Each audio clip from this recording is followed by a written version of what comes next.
ഇന്നേ കുട്ടികളുടെ ഫേവറേറ്റ് ആയിട്ടുള്ള ബട്ടർ ചിക്കൻ ഉണ്ടാക്കിയാലോ.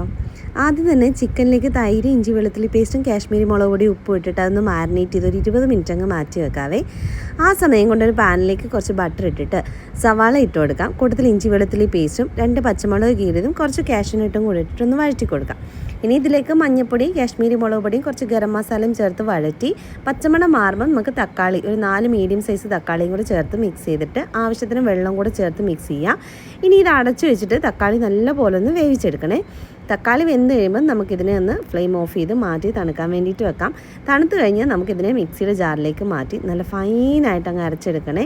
ഇനി അത് അവിടെ ഇരിക്കട്ടെ. വീണ്ടും പാൻ വെച്ചതിലേക്ക് കുറച്ച് ബട്ടർ ഇട്ട് കൊടുത്ത് നമ്മുടെ ചിക്കൻ ഉണ്ടല്ലോ അത് അതിലേക്ക് ഇട്ട് നമുക്ക് നല്ലപോലെ ഒന്ന് ഫ്രൈ ചെയ്തെടുക്കാവേ. ഇനി അതേ പാനിലേക്ക് കുറച്ചുകൂടെ ബട്ടർ ഇട്ട് കൊടുക്കാം. അതിലേക്ക് പട്ട, ഗ്രാമ്പൂ, ഏലക്ക എല്ലാം ഇട്ടൊന്ന് വഴറ്റി കൊടുക്കാം.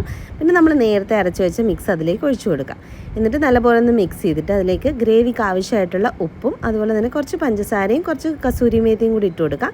നല്ലപോലെ ഒന്ന് മിക്സ് ചെയ്തിട്ട് ഇതൊന്ന് തിളച്ച് വരാൻ തുടങ്ങുന്ന സമയത്ത് നമ്മൾ ഫ്രൈ ചെയ്ത് വെച്ച ചിക്കൻ അതിലേക്ക് ഇട്ട് കൊടുക്കാം. എന്നിട്ട് നല്ലപോലെ ഒന്ന് മിക്സ് ചെയ്ത് കൊടുക്കണേ. ഇനി അടച്ചു വെച്ചിട്ട് 2-3 മിനിറ്റും കൂടെ ഒന്ന് കുക്ക് ചെയ്ത് കഴിഞ്ഞാൽ നമ്മുടെ ബട്ടർ ചിക്കൻ റെഡി. പിന്നെ ഞാനിതിൽ ഫ്രഷ് ക്രീം ഒന്നും ചേർക്കുന്നില്ല, വേണ്ടവർക്ക് അതും ചേർക്കാം കേട്ടോ. അല്ലാതെ തന്നെ നല്ല അടിപൊളി ടേസ്റ്റാണ്. ഇനി ഒരു ഭംഗിക്ക് കുറച്ച് കസൂരി മേത്തി കൂടി ഞാൻ ചേർത്തിട്ടുണ്ട്. വീഡിയോ ഇഷ്ടപ്പെട്ടാൽ ലൈക്ക് ആൻഡ് സബ്സ്ക്രൈബ് ചെയ്ത് സപ്പോർട്ട് ചെയ്യണേ. അപ്പോൾ ഓക്കെ, ബൈ.